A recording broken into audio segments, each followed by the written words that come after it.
The reason why I write these books is to independent and free the organizations and the agencies put in their box and try and treat it like everybody else that's disabled.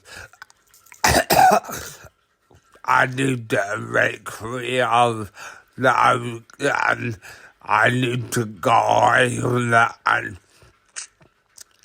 get my own care amongst be free from the I don't want to become more disabled. I don't want to live. I want to enjoy my last few years on this planet. Hi, please like and subscribe and help me get my life back. Thank you. Have a good day. Bye bye. To all the people that like and subscribe, thank you very much. It's much appreciated all the help that you are giving me. Chapter 5. Expanding Horizons. Chris's passion burned hotter and hotter in the university as he studied more about astrophysics. With his new reality, he began to view the universe through a different lens, seeing the patterns and possibilities in the skies that no one else could see. He became a source of inspiration to the others around him, and he never ceased to impress his professors with his vast knowledge of space.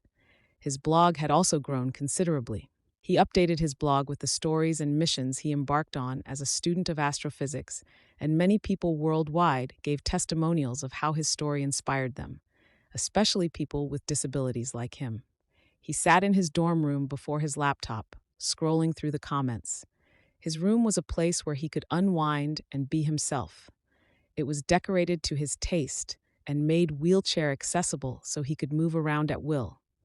As usual, there was a wallpaper of stars on his ceiling, star charts hung on the walls, and his table had celestial objects sitting beautifully at the corners.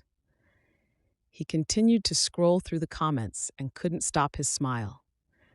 There were a lot of compliments and praises towards him, so many he couldn't count. There was one that stopped him in his tracks. The comment said, "Mr. Chris, you have been such a source of inspiration to me ever since I started reading your blog. Just like you, I am wheelchair bound, and I have great dreams like you, but I don't know if I can achieve them now. I was devastated when I became paralyzed, and I almost wanted to give up on my life. I didn't see a reason for living anymore and felt so alone. It was unbearable. I couldn't believe how much my life had changed in such a short time. Even the way people looked at me changed. Some of my friends started to give me some distance, too. I could hardly believe it. These were people I had grown up with, people I always supported. To see them start avoiding me was such a terrible thing to bear. Fortunately, I found your blog. You have opened my eyes to the fact that I am not alone. I can't let my current situation eat me up forever. I can dare to dream and achieve those dreams. I believe now." Chris's eyes had become wet with tears once he'd finished reading the comment. He felt so full of pride, and he was so honored. His story held up someone who was on the verge of giving up. He swiped at his tears and smiled. He would keep telling his story even if it were just for one person. He would keep it up as long as it could fire up someone out there. Just as he decided to shut down his laptop, an email came in. He opened it. His heart skipped a beat immediately when he saw the sender's name, Dr. Helen Avery.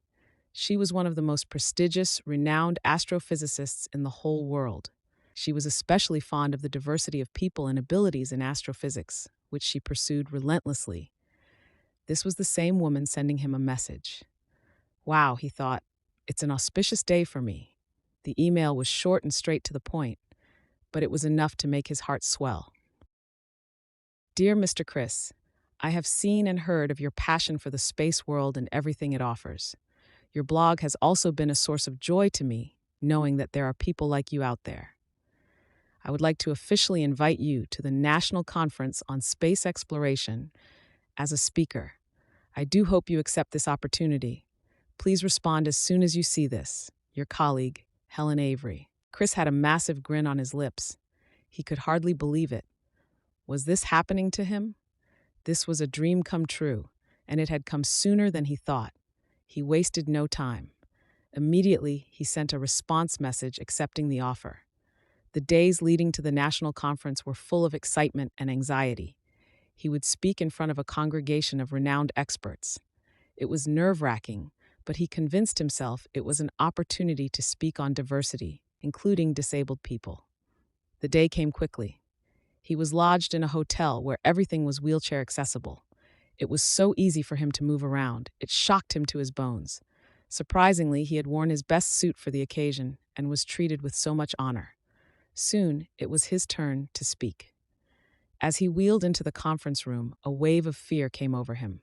He clenched his fist and took a deep breath, letting the knots under his skin loose. He could do this. With the new determination in mind, he forged ahead and took a position on the stage.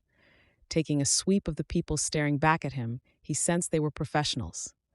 He also locked eyes with Dr. Helen, who gave him an encouraging nod.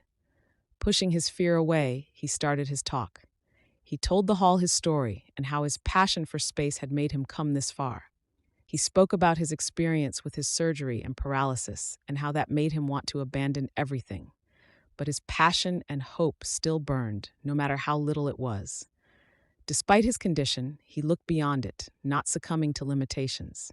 As he spoke, he saw their eyes light up with passion. He had managed to impress several key figures in the industry. He said with so much confidence and passion in his voice. A standing ovation ensued as soon as he finished, spreading through the hall.